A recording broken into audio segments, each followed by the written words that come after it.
Hi friends, welcome to Cinema Artist Best. Cinema Artist Bestல இப்போ நான் பார்க்க போகிற திரைப்படம் என்னென்னா லா சிவில். இந்த திரைப்படம் வெளியான ஆண்டு 2021. இது வந்து பார்த்திங்கன்னா ஒரு மெக்சிகோ நாட்டு திரைப்படம்ங்க. இந்த திரைப்படத்தின் டேரக்டர் யார் சொல்லி பார்த்தீங்கன்னா தியோதோரா மியாயி. ரைட்டர்ஸ் தியோதோரா மியாயி அண்ட் அபாகுக் அன்டோனியோ. இந்த திரைப்படத்தில் அர்சிலா ராமிரெஸ் சைலோவா முதன்மை கதாபாத்திரம் பண்ணியிருக்காங்க. சரிங்க, லா சிவில் என்ன மாதிரி கதைகளும் பார்ப்போம் வாங்க. படத்தின் நாயகியான சைலோ, அவங்களுக்கு வந்து ஒரு 48 வயது இருக்கும். அவங்களுடைய மகள் திடீரென்று கடத்தப்படுறாங்க. இது எங்கே நடக்குது? நார்த் மெக்சிகோவில் நடக்குது. இப்போ கடத்தப்பட்ட அப்புறமா அவங்களோட மகளை எப்படியாவது தேடி கண்டுபிடிக்க முயற்சியில் சைலோ ஈடுபடுறாங்க. இதில் அவங்களுக்கு வந்து பார்த்திங்கன்னா யாருமே சரியாக துணை நிற்க மாட்டுறாங்க. இதனிடையில் என்ன ஆகுதுன்னு சொல்லி பார்த்திங்கன்னா அவங்களுக்கு ஒரு கட்டத்தில் போலீஸும் உதவலை, அரசாங்கமும் உதவலை, யாருமே வந்து உதவாமல் கைவிரிக்கும் போது அங்கே மெக்சிகோவோட அரசியல் சூழலில் பார்த்திங்கன்னா அங்கே கார்டல்ஸ்ன்னு சொல்லுவாங்க. கார்டல்ஸ்னால் ட்ரக் கார்டல்ஸ். அவங்க அதே மாதிரி வந்து பார்த்திங்கன்னா ஹியூமன் டிராஃபிக் பண்ணுறவங்க சுற்றின்னு இருக்கான். இது எல்லாமே ரொம்ப தொல்லை பிடிச்சவங்க சுற்றின்னு இருக்கிற ஏரியா. அதனால் அங்கே பார்த்திங்கன்னா மிலிட்ரியோட பங்கு அந்த இடத்துல எப்பவுமே இருந்துக்கிட்டே இருக்கும். ஸோ இங்கே என்ன பண்ணுறாங்க, மிலிட்ரியோட ஹெல்ப்பை நாடுறாங்க. நாடும்போது மிலிட்ரியும் அதை ஒத்துக்குது. அங்கே இருக்கிற ஒரு அதிகாரியை ஒத்துக்கிறார். இப்போது அவங்க கூட இணைந்து காணாமல் போன பொண்ணை அவங்க தேடி கண்டுபிடிச்சாங்களா இல்லையா? ஒன்று. ரெண்டாவது, இதுக்கு காரணமான யாருன்னு கண்டுபிடிச்சி அவங்கள சட்டத்தின் பூர்வமாக அவங்களுக்கு தண்டனை கொடுத்தாங்களா கொடுக்கலையா? இதுதான் இந்த லா சிவிலோட ஒட்டுமொத்த கதைக்கிழமைங்க. லா சிவில் பொறுத்த வரைக்கும் நான் இந்த மாதிரி நிறைய படங்கள் நான் பார்த்துருக்கேன். மெக்சிகோலேருந்து வரும்போது ஓகே இது நார்மல் அப்படின்ற ஒரு பாயிண்ட் எனக்கு இருந்தது. இதில் குறிப்பிட்டு சொல்லணும்னா ட்ரேடுன்ற ஒரு படம் இருக்குது. It's American Mexico co production வந்த படம். Traffic, American film traffic. So இந்த மாதிரியான ஒரு ஃபிலிமாக இருக்கும் அப்படின்னு நினச்சி தான் உட்காந்து ஒன்ஸ் சினாப்சிஸ் பார்த்து உட்காரும்போது. பட் இங்கே என்னென்னா இந்த படம் வந்து மெக்சிகோ, இந்த மிக முக்கியமாக நார்த் மெக்சிகோ உள்ளேயே வெறும் அது உள்ளேயே எந்த அளவுக்கு கரெக்டடாக இருக்காங்க மனிதர்கள் ஒரு சின்ன டவுனுக்குள்ளே அப்படின்றத அந்த படம் வந்து ரொம்ப ஃபோக்கஸ்டாக பேசுது. இது ரொம்ப ஆச்சரியமாக இருந்தது, அதிர்ச்சியாகவும் இருந்தது. இதை நம்ம பார்க்கும்போது எனக்கு என்ன நாம் எதிர்பார்த்து உட்காந்து இது வேறு மாதிரி இருக்குங்க அப்படின்ற ஒரு விஷயத்தை டைரக்டர் முதல்லே கொடுத்ததுனால படத்தில் ரொம்ப ஈஸியாக நம்மளால் க்ளூ ஆக முடியுதுங்க.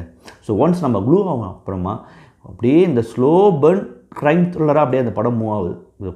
ஒரு ஸ்டெப்பு மூவ் ஆக நமக்கு அடுத்தது என்ன நடக்கும்ன்ற உணர்வு நமக்கு அறியாமல் ஏற்பட்டுக்கிட்டே இருக்குது. இதெல்லாம் வந்து ரொம்ப சூப்பராக இருந்தது அந்த ஸ்க்ரீன் பிளேயில். மிக முக்கியமாக இந்த படத்தில் வந்து பார்த்திங்கன்னா அந்த ஸ்க்ரீன் பிளேயரை தாண்டி இந்த நரேஷன் ஸ்டைல் ரொம்ப பிடிச்சிருந்தது. இவங்க நினச்சிருந்தாங்கன்னா இதை வந்து பார்த்திங்கன்னா நிறைய மியூசிக்லாம் போட்டு இன்னும் கொஞ்சம் வேறு மாதிரி பண்ணியிருக்கலாம். அப்படிலாம் இல்லாமல் ரொம்ப ரொம்ப ரொம்ப மியூசிக்கே இல்லாமல் சுத்தமாக சவுண்ட் டிசைன்ஸை மட்டும் வச்சுமே அவங்க வந்து கதையை டிரான்ஸ்லேட் பண்ணியிருந்தாங்க. அது பெரிய விஷயம். சில இடங்கள் அந்த த்ரில்லராகவே இருந்தாலும் அது நுட்பமாக நகர்ற இடங்கள்லாம் வந்து பெரிய விஷயம் நரேஷன் ஸ்டைலில். அதை வந்து ஆடியன்ஸை க்ளூ பண்ண வச்சது இன்னொரு பெரிய விஷயம். ஸோ அந்த வகையில் வந்து நம்ம டேரக்டர் தியோதரா மியாயி வாழ்த்துக்கள் சொல்லியே ஆகணும். அந்த மாதிரி ஒரு நரேஷன் ஸ்டைல் இது. இந்த படத்தில் வந்து பார்த்திங்கன்னா மிக முக்கியமாக அர்சேலியா ராமிரெஸ் சைலோவா பண்ணவங்க படத்தின் ஆரம்பத்தில் அவங்களோட பெர்ஃபார்மன்ஸ் வந்து எனக்கு பெருசாக ஒன்றுமே நமக்கு தெரியாது. ஒன்ஸ் அந்த படம் தருவாயில் தான் நமக்கு ஒரு விஷயமே உணர முடியுது இவங்க என்ன லெவலில் பெர்ஃபார்ம் பண்ணிகிட்டு இருக்காங்கன்னு. ஏன்னா அப்படி அவங்கள பார்க்கும்போது அந்த பெர்ஃபார்மன்ஸாகவே தோணல. உண்மையாகவே ஒரு அம்மாவோட கதறல் தான் நமக்கு வந்தது மனசுக்குள்ளே. அது வந்து நிச்சயமாகவே யோசித்து பார்த்தா அது என்ன மாதிரி பெர்ஃபார்மன்ஸ் வந்துருக்க முடியும். வாட் அ டெரிஃபிக் பெர்ஃபார்மன்ஸுங்க from her. Excellent performance, really excellent performance from her. உண்மையை சொல்லணும்னா she is one who holds the whole movie without knowing. அது வந்து பெரிய விஷயம். ஏதாவது வந்து ஒரு நான் நடிக்கிறேன் பாருங்க இல்லாமல் இந்த கதாபாத்திரமாகவே வாழ்கிற ஒரு விஷயம்லாம் இருக்குது பார்த்தீங்கன்னா அந்த மாதிரி பண்ணியிருக்காங்க. டெரிஃபிக்ங்க, சும்மா டெரிஃபிக். இந்த படத்தில் வந்து பார்த்திங்கன்னா எனக்கு இன்னொரு மிக முக்கியமாக பிடிச்ச விஷயம், இந்த படத்தின் பலங்களான படுத்து அர்சேலியா ராமிரெஸோட நடிப்பு அண்ட் இன்ட்ரெஸ்டிங்கான screenplay as a narration style. இது எல்லாமே இதை தாண்டி எனக்கு ரொம்ப பிடிச்ச விஷயம் அந்த அரசியல் சூழலை சொல்லாமல் சொல்கிறது ஒன்று இருக்குது. அதாவது மெக்சிகோவில் இங்கே வந்து பார்த்திங்கன்னா இந்த மாதிரி விஷயம் நடந்துகிட்ருக்கு, கிட்னாப்லாம். நம்ம வந்து இந்த படம் நான் ஃபுல்லாக ரிவீல் பண்ண நீங்கள் படம் பார்க்கும்போது உங்களுக்கு புரிஞ்சுப்பீங்க. பெண்கள் சம்மந்தமான படமாக பார்த்தா இல்லை, நீங்கள் படம் பாருங்கள். இப்போ ஒரு விஷயம் என்ன புரியுதுன்னா அங்கே இருக்கிற போலீஸும் சரி, அங்கே இருக்கிற அரசாங்க அதிகாரிகளும் சரி, அங்கே இருக்கிற அரசாங்கத்துக்கும் தொடர்பு இல்லாமல் எதுவுமே நடக்கலைன்றது சொல்லாமல் சொல்கிறது தான் இந்த படத்தின் மிகப்பெரிய படமாக பார்க்குறேன். மிக முக்கியமாக அந்த கிளைமேக்ஸில் படத்தின் நாயகன் சைலோவும் அந்த ஒரு வில்லன் கதாபாத்திரம் அவங்க 2 பேரும் பேசுகிற அந்த விஷயம் ரொம்ப முக்கியமான விஷயம்.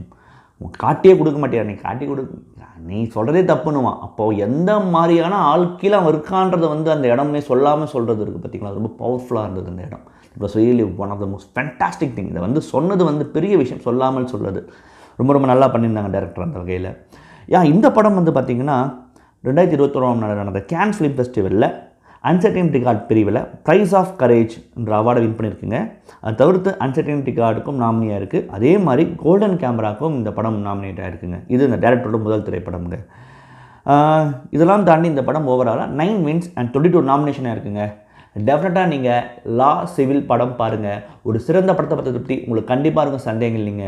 மறுபடியும் தரமான உலக சினிமாவோடையோ இல்லை ரீஜனல் சினிமாவோடையோ இல்லை ஷார்ட் ஃபிலிமோடையோ சந்திக்கிறேன். நன்றி, வணக்கம்.